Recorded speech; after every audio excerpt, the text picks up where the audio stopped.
A new study used a clever trick to peer deep inside Earth's largest active volcano, revealing its greatest secrets. Here is what scientists just found. Yellowstone National Park in the United States is home to the world's largest active volcano. It's also the site of the country's first national park. The area is famous for its geysers, hot springs, canyons, wildlife, and more. And of course, it's also home to Yellowstone caldera, also known as the Yellowstone Supervolcano. This beast is one of the most powerful engines of destruction in the history of our planet.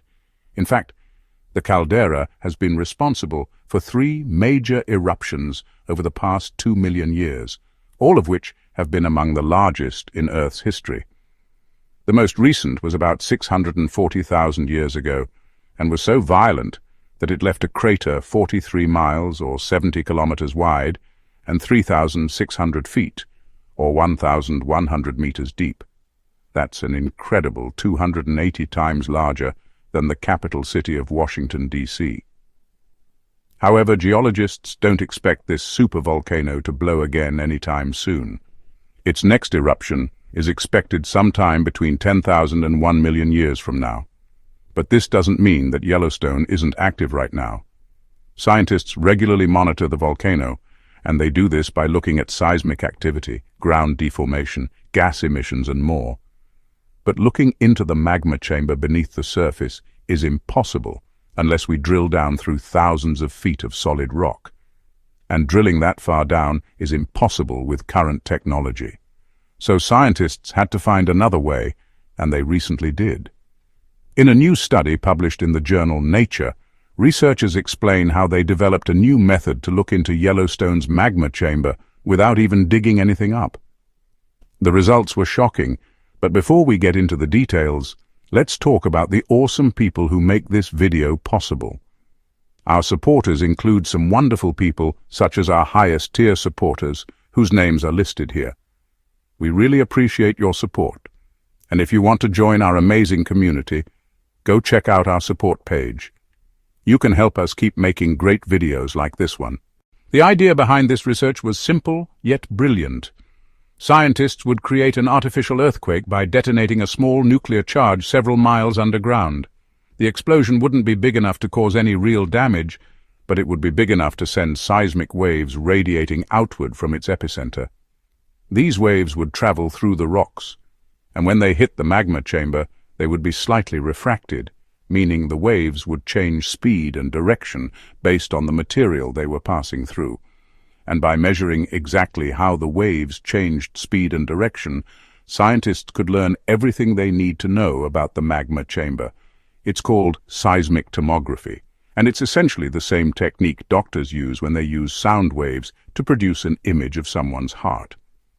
Now, creating an earthquake with a small nuclear explosion may seem pretty dangerous, but this is something scientists have wanted to do for decades, and they've been researching ways to do it safely. The solution was to use a small nuclear charge consisting of only a few pounds of plutonium-239. This would reduce the amount of radiation released during the detonation, and therefore reduce the risk to both humans and the environment. Then the device would be lowered several miles underground using the existing network of geothermal monitoring wells. Right now, there are 22 of these wells around the Yellowstone caldera, and any one of them could be used for this purpose. Once the device was in place, it would be detonated using a remote signal sent from the surface. All of this is done under very strict safety protocols, and multiple backups are in place to prevent any mishaps. If something goes wrong, scientists can abort the mission, and if the device malfunctions, built-in safety systems will automatically neutralize the threat. But assuming everything goes according to plan, once the explosion occurs, dozens of monitoring stations around Yellowstone would record the resulting seismic waves as they radiate outward from the epicenter. The waves would bounce off different rock layers as they traveled through the Earth's crust, allowing scientists to create a detailed map of the subsurface. Essentially, this would show scientists the internal structure of the volcano, including the magma chamber. This would allow them to answer some important questions like what type of magma is stored beneath the caldera, how deep is the magma chamber, is there more than one magma chamber, and how does magma move into and out of the magma chamber. But before they can do any of that, they need to figure out how to create a nuclear explosion that is big enough to get the job done, but not too big to cause any damage. The team behind this proposal estimates that an explosion equivalent to around 10 tons of TNT should do the trick. For reference, the atomic bomb dropped on Hiroshima during World War II had an explosive yield of roughly 62 kilograms, or 137 pounds of plutonium-239. So the device that scientists are proposing would be equivalent to around 150 of those bombs. But despite the size of this explosion, the device itself would be relatively small. Estimates put its total weight at no more than 150 pounds, which means that it would be smaller than an adult polar bear. It would also release less radiation than a typical medical X-ray. But why would scientists need to blow up part of Yellowstone in the first place? Well, the truth is they wouldn't. This is purely hypothetical, and it's just a theoretical proposal made in the pages of this paper. To be clear, this hasn't been signed off on by any relevant authorities. In fact, it probably won't be for a long time, and no work has been done toward building such a device. Despite this, the proposal has generated a lot of buzz among both scientists and the general public. Many argue that the potential benefits of this research outweigh the risks. By gaining a better understanding of magma chambers, we would be able to better predict volcanic eruptions and save countless lives in the future. There are also plenty of other benefits to studying magma chambers, like gaining insights into the formation of mineral deposits or learning more about the inner workings of our planet. Of course, there are plenty of downsides to this proposal as well. The biggest concern for many is the environmental impact of the nuclear explosion.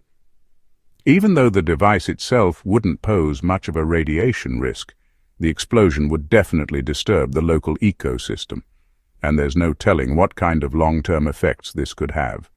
Another major concern is the cost. Building such a device wouldn't be cheap, and the entire project would likely cost tens of millions of dollars. Who would foot the bill? And would it even be worth the price tag? Ultimately, these are decisions that policymakers will have to make. But hopefully this proposal serves as a wake-up call for many countries around the world to invest more in basic science. Research like this can teach us a great deal about our planet, but it rarely comes with any immediate payoff. This means that funding agencies are often hesitant to invest in risky projects that may never pan out. But by supporting basic science, we give future generations the opportunity to make groundbreaking discoveries that would have never been possible otherwise. So what do you think? Should scientists go ahead and blow up part of Yellowstone? Let me know your thoughts in the comments below. Also, be sure to subscribe so you don't miss out on any of our future videos. If you enjoyed this video, you'll love our video on volcanoes. On this channel, we love exploring the amazing science that happens all around us. From the smallest atom to the largest star, there's always something new to learn, and we love sharing that passion with you. So be sure to subscribe so you don't miss out on any of our future videos. Thanks for watching.